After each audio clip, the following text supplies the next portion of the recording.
കുറച്ച് കാലമായി വല്ലാത്തൊരു ആഗ്രഹം വന്നിട്ട് പണ്ട് കഴിച്ചൊരു ഓർമ്മയാണ്. ആ രുചി മാറുന്നില്ല. എന്താണെന്നോ, കൂവ വിരകിയതാണ്. പണ്ട് വീട്ടിൽ തന്നെ കൂവ കൃഷിയൊക്കെ ഉണ്ടായിരുന്നു. അപ്പം കൂവ വിളവെടുത്ത് കഴിഞ്ഞാൽ അത് ഉരച്ച് ഊറ്റി വെയിലത്ത് വെച്ച് ഉണക്കി സൂക്ഷിക്കുമായിരുന്നു. അമ്മയും അമ്മമ്മയും മാമിമാരും ഒക്കെ കൂടി അതൊരു നല്ലൊരു രസമായിരുന്നു. അപ്പം പിന്നെ ഞാനിത് ഇപ്പം കടയിൽ നിന്ന് വാങ്ങിച്ചു കൊണ്ടുവന്നതാണ്. 2 സ്പൂണ് കൂവപ്പൊടി ഞാൻ കലക്കി വെച്ചിട്ടുണ്ട്. അത് എന്നിട്ടൊന്ന് അരിച്ചെടുക്കണം.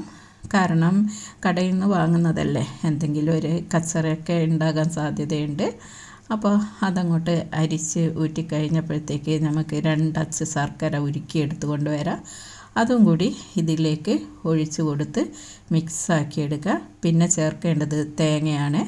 തേങ്ങയൊക്കെ നിങ്ങളുടെ ആവശ്യത്തിനനുസരിച്ചിട്ട് ചേർക്കാം. പിന്നെ ആ മധുരം ബാലൻസ് ചെയ്യാൻ ഇത്തിരി ഉപ്പും കൂടിയും ചേർത്ത് നന്നായി കലക്കിയതിന് ശേഷം ചെറിയ തീയിൽ ഇത് നമുക്ക് കുറുക്കി എടുത്ത് കൊണ്ടുവരാം.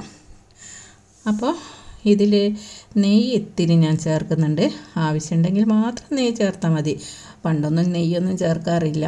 ആ ഒരു കൂവേൻ്റെ തന്നെ നല്ലൊരു രുചി ആണ്. ആ രുചി ഇന്നും മറന്നു പോയിട്ടില്ല. അതാണ് ഞാനിത് തേടി പിടിച്ച് വാങ്ങിക്കൊണ്ടുവന്നത്. അങ്ങനെ ചെറിയ തീയിൽ വിരകി ഇങ്ങനെ കളറ് മാറി വരും. ആ ഒരു ശർക്കരേൻ്റെ ഒക്കെ കളറായി വരും. ഇത് തിരുവാതിര നാൾ, അതായത് വൃശ്ചിക മാസത്തിലെ തിരുവാതിരയ്ക്ക് തെക്കോട്ടൊക്കെ പാലക്കാട് സൈഡിലൊക്കെ ഈ ഒരു കൂവപ്പായസം നിർബന്ധമാണ്. ഇത് നന്നായിട്ട് വിരകിയെടുത്ത് കഴിഞ്ഞാൽ ഹലുവയൊക്കെ മുറിച്ചെടുക്കുന്നത് പോലെ മുറിച്ചെടുത്ത് കഴിക്കാം. ഞാൻ പക്ഷേ ഈ ഒരു ലൂസിലാണ് ഉണ്ടാക്കിയിരിക്കുന്നത്. നല്ല രുചിയാണ്.